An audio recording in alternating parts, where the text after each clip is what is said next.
Hey everyone, I'm Jo Muirhead and this is the Entrepreneurial Clinician podcast.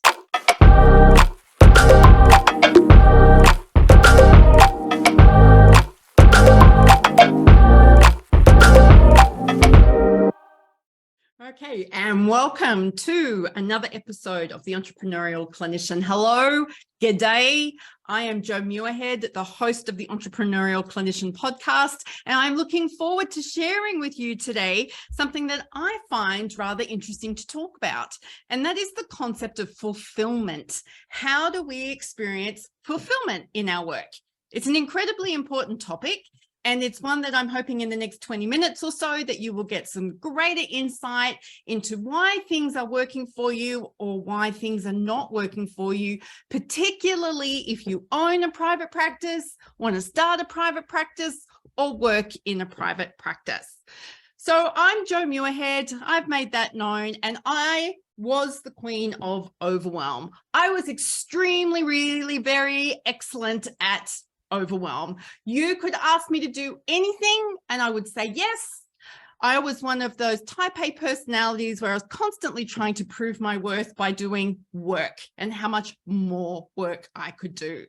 So I wanted lots of feedback that told me that I was good and I was awesome and I was valuable. And I had tied that into my worth by going, if I perform in this way, then I will get this recognition.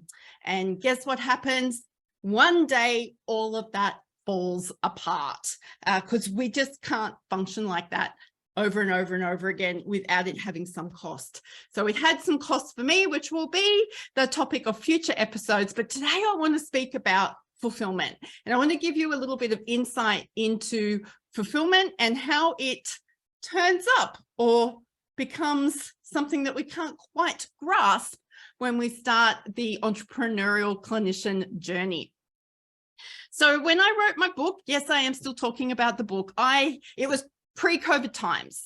Okay. And I do think that COVID and COVID-19 and the pandemic and whatever words we're going to use has completely disrupted the way we think about work.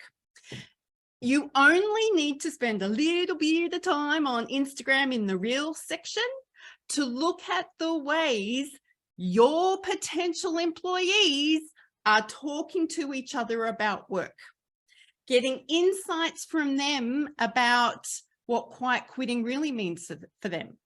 When we may have an expectation that meeting your job description and your KPIs and the things that you get paid for, we might, as a business owner, have an expectation that that's what you get paid a wage for, and you don't get anything beyond that unless you demonstrate beyond that.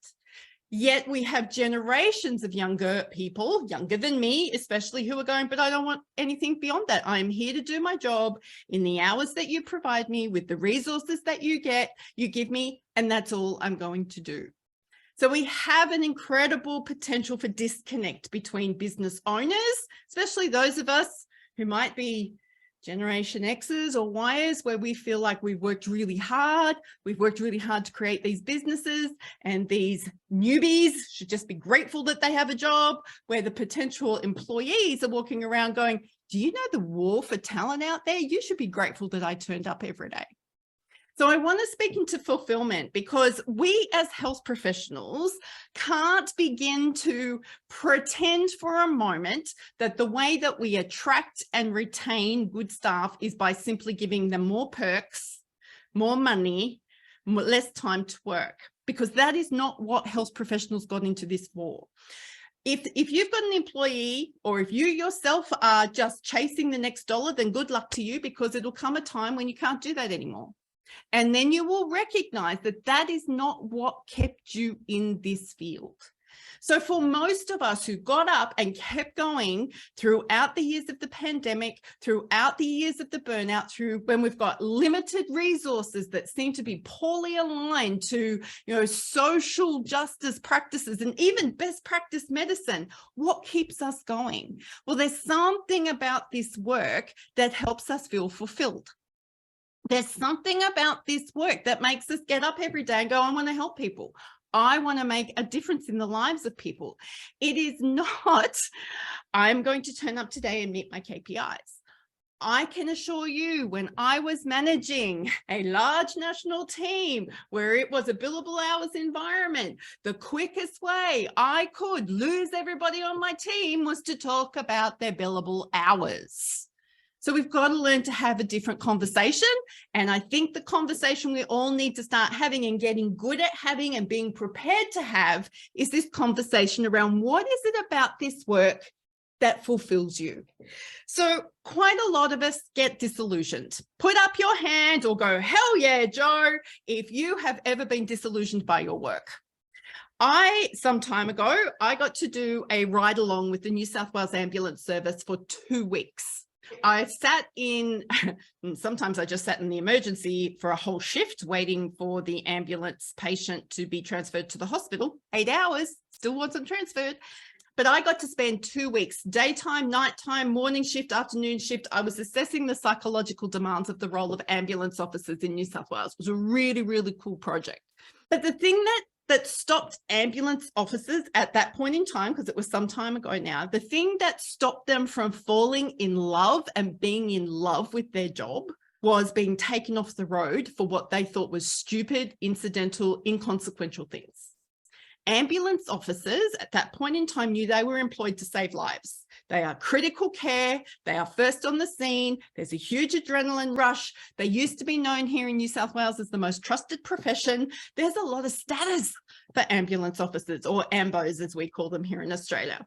But when I started talking to them about what the psychological triggers were for them, what the psychological ill health triggers were for them in their workplace, it wasn't watching people die or turning up to mass casualty accidents or not being able to save a person. It was when they couldn't be on the road to even give it a go because they were stuck in some training room learning about a new policy that made no sense to them on the job. They got disillusioned. So I know for me, I've worked in various levels of government. The complete inadequacy of leadership in every sphere of those government institutions made me go, I can't be here. I was totally disillusioned. Now, leadership in a government institution is not personal development leadership, it's compliance management. No good fit for compliance management. That's not how you get the best out of me. I became disillusioned. In private practice, when I was managing other businesses for other people, when I had my leadership team and my executive in my head around money, money, money, money, money, get the team doing more, get the team doing more, get the team doing more, I became disillusioned because I had these amazing, incredible people who just wanted to make the world a better place. And I must admit, at that point in time, back in the early 2000s, I did not handle that tension well. It has been a huge personal development thing for me to actually learn what was it that was going on for me that made me so disillusioned. And it got to the point where this leadership capacity problem, this inability to stay with a sense of fulfillment in my work, led me to think I can't be a health professional. I seriously went, I obviously can't do this. I am not cut out for it. This work makes me sick. That's what I was telling myself. Therefore, I need to find something else to do. Well, you know what? That wasn't the case. So I became really disappointed. I was disillusioned. I tried to get some education. I tried to do some leadership development. I tried to get more letters after my name. I started my master's degree in work health and safety 3 times. That was an expensive mistake in hell. I don't want to do anything about work health and safety policy and procedure. Ugh. So I thought if I was just educated some more, if I had different qualifications under my belt, then I would start to feel fulfilled again. And then I worked out, I was just completely disappointed. I was disappointed in myself because I didn't seem to have what it took, but I was disappointed in the whole thing called healthcare. I was disappointed in governments. I was disappointed in private practices. I was disappointed in healthcare services. It was like, none of this works. Well, at that point in time, I was disappointed because I hadn't found the way to make it work for me. So then I got to a situation where I actually needed to put food on the table and I needed some skills to be able to do that. I was a single mum at the time. I needed to put food on the table. So I had to go and sell my knowledge and my skills to people who would pay for it. And funnily enough, I started to fall in love with the work again. I was my own boss, doing things my own way. I took on the clients I wanted to work with, and I had control over my workload. Now, it only took me 6 weeks before I got too busy and brought on my first associate. And then I had to learn a whole heap of new stuff again. But that 6-week period, I still remember it really fondly. I was working with a client load of only 14 clients at that point in time and was still generating the type of income that I needed to fulfill my obligations and have stuff left over. So I'd come from other businesses where I was expected to manage caseloads in excess of 50 people and still being made to feel like I wasn't doing enough. To experience this thing where I was only working with 14 people and I had energy left over, I had time left over, I had money left over at the end of the pay period or the fortnightly period. It was a wonderful time. So I started to feel optimistic again, going, ooh, maybe this is what it's meant to be for me. So I became quite optimistic, going, I'm actually really good at this work. I'm really good at helping people. I'm really good at doing work the way I want it to be done. So what do we magically say when we're a health professional and we go, oh, if I can just do it my way on my terms, we go, I'm building my own private practice. Hurrah. And it is hurrah. I'm very, very passionate about private practice. Private practice is a big hurrah. We should be doing more private practice if we really want to see a change in healthcare. But guess what? Within 12 months, my private practice made me feel like I was a slave to it. That 6 weeks that I talk about, I still remember it fondly. That was back in 2009. It's only in 2020 did I experience the same levels of freedom and fulfillment. Yeah. What went on in the meantime? Well, I became enslaved by this business. I became enslaved by my private practice. I felt like I wasn't working hard enough. I had to learn about leadership. I had to learn about marketing and sales. I wanted to build multiple streams of income. I had to work out what to do when my biggest customer just up and left because we had a falling out. That kind of maligned my reputation in the industry. I had to work out what I was going to do when I had team members who just up and left, got all this really great training from me and then just disappeared. I had to work out what to do when I had salaries to pay, but no income coming in. I was enslaved to this business. And like so many clinicians who become entrepreneurial clinicians, I thought I had to work my way out of it. If I just see another client, if I just see another 10 clients, if I just see another 20 clients, just continuing to exchange time for money. Maybe I'll put my rates up a little bit. Maybe I'll do this really big project over here on top of everything else to get us back into cash flow positive. That does not work. And it leaves us feeling like we're enslaved to our business. It adds incredible emotional load. It adds to our sense of burnout. And it just repeats the cycle of being disappointed, leading us back to being disillusioned again. Because if you fail at a private practice when it's just yourself, you've got nobody left to blame but you. So what are we going to do? We're really, really good at being critical with ourselves, aren't we? I have a very, very active inner critic. She's nasty. She doesn't have a name yet. We should name her. So we go, well, then I have to go back to what I was doing before, or I have to be a florist, or I have to go and get a case management job, or I have to go and work for an insurance company, or I need to go and have babies, or I need to pack everything up and go and live in Byron Bay and grow hydroponic tomatoes. That's an inside joke for anyone who's been in my community for any length of time. So how do we get out of this nasty cycle, or going up and down this these levels of disillusioned to being enslaved and then back down again? Well, the thing we need to do is become invested. And I'm not just talking about financial investment. I'm actually talking about the type of investment where I am going to make this work. I'm going to find out what works for me. So it's one of the reasons why I am fairly anti 7-step systems. Yes, I get that we need systems and we need processes, but before we need systems and processes, we need principle and we need strategy. Principles, not PALS, P-L-E-S, principles. What are the principles that govern the way you work? How do you know what work is good for you? How do you know how to get the best out of yourself? Start getting invested in answering those questions and take yourself on that type of personal, professional development journey, and you will start seeing yourself reaching for a sense of fulfillment that is no longer out of your grasp, but it's actually ready and waiting for you to take a hold of. And I'm not saying this to be Anthony Robbins, rah, rah, rah. I am saying this right now to say, because it's right there. You just don't know how to reach it because you've got so much other junk cluttering up your vision right now.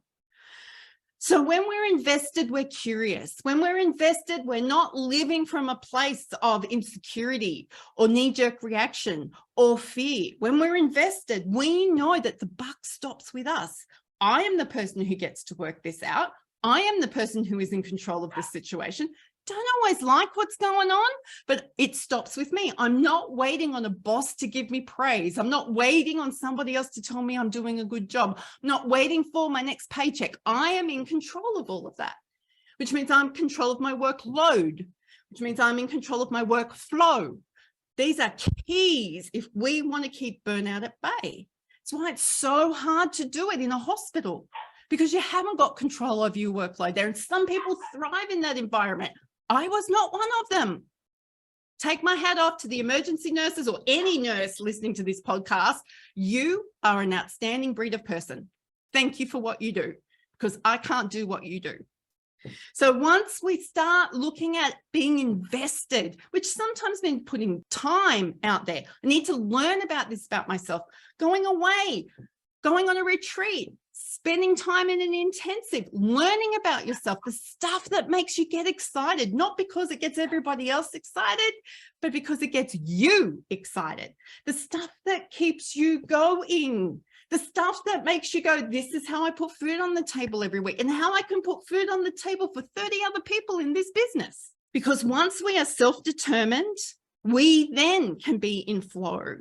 And once we understand our own resilience and resilience activators, we know who we are, we know who we serve, and we know how we work best. And a big part of this is knowing what we say no to. So fulfilled for me is about self-determination. It means I have built the things into my world and into my day where I have the opportunity to be in flow. I don't wait for all the yuck stuff to be done so I'm in flow. I create flow in the way I do my work. So right now, I'm not taking on any clinical clients because I'm still recovering from breast cancer treatment, and me talking to people about injury and illness, I'm just not ready for that yet. But I can talk to my coaching clients. I wake up in the morning excited about what I'm going to be talking to my coaching clients about. For me, that is a new level of fulfillment because I can reach the people who need help through my coaching clients. By you, gorgeous person listening to this, when I help you do the work that you want to do in a way that works for you, then you and I together are reaching the people who need the help. Because I can't serve every single client that needs my help. And right now, I don't want to serve any clinical clients because I don't think I'd be that helpful. So we can go from disillusioned to fulfilled.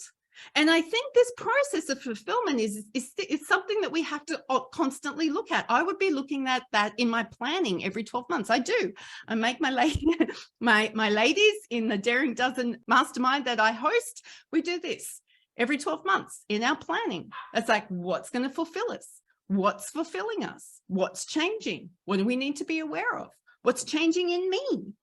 Because anyone who has studied anything to do with stage of life and psychology and developmental milestones throughout the lifespan knows that the way you experience fulfillment in your 20s is going to be very different to the way you experience fulfillment in your 50s. I can say that because I've been there and I've done that. So I would love to know from you today, what has been a standout from this podcast? What is something that you've gone, heck, Joe, that was insightful and powerful. I want to take that away and do some thinking on it. I want to talk about it in the Future Proofing Health Professionals Facebook group. Let me know. You can join the Facebook group.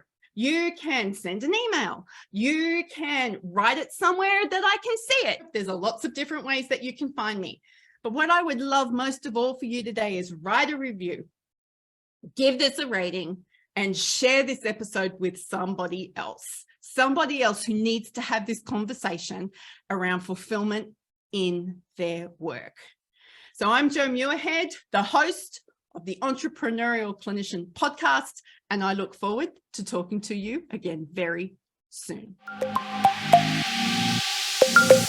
Hey, Jo Muirhead here again. Thank you for watching this episode of the Entrepreneurial Clinician. It has been great to share guests, new information, and new ways of thinking with you. I trust that this episode today has inspired you and has helped you to reconnect to your sense of purpose as a health professional and a clinician.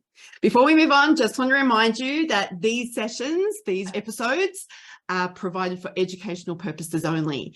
Nothing in these episodes is designed to be treatment specific or a specific recommendation about your health, your wellness, or your finances for your situation specifically. If you need assistance in any of these areas, please reach out to an appropriate professional for you to be able to access the help that you need.